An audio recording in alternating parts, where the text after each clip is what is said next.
గుండె 100 కొట్టుకుందే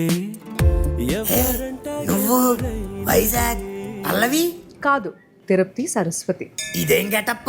నువ్వే గెస్ట్ చేయి. టీచరా, డాక్టర్, లాయర్? పోనీ నువ్వే చెప్పు. House wife. హౌస్ వైఫా? నీకు పెళ్ళి ఎప్పుడైంది? పెళ్ళై చాలా కాలం అయిపోయింది. చాలా కాలం అయిందా? 2 పిల్లలు కూడా ఉన్నారు. 2 పిల్లలు కూడా ఉన్నారా? నువ్వేంటి ఇంత షాక్ అవుతున్నావు? తిరుపతి ఏంటి, పెళ్ళి అవడం ఏంటి, పిల్లలు ఉండడం ఏంటి? వామ్మ, ఇది చిన్న కథ కాదు. అది కరెక్టే. ఇది చిన్న కథ కాదు, చాలా పెద్ద కథ. మీ డౌట్ క్లియర్ అవ్వాలంటే సెప్టెంబర్ 6 థియేటర్కి వచ్చేయండి. 35 చిన్న కథ కాదు సినిమా పెద్ద స్క్రీన్ మీద చూపిస్తా. అవును, ఎంతకీ 35 ఏంటి? Good question. అది కూడా సెప్టెంబర్ 6 చెప్తా. సరే అయితే మా ఫ్యామిలీతో పాటు మా పక్కింటి ఫ్యామిలీని కూడా పట్టుకొచ్చేస్తా. సూపర్.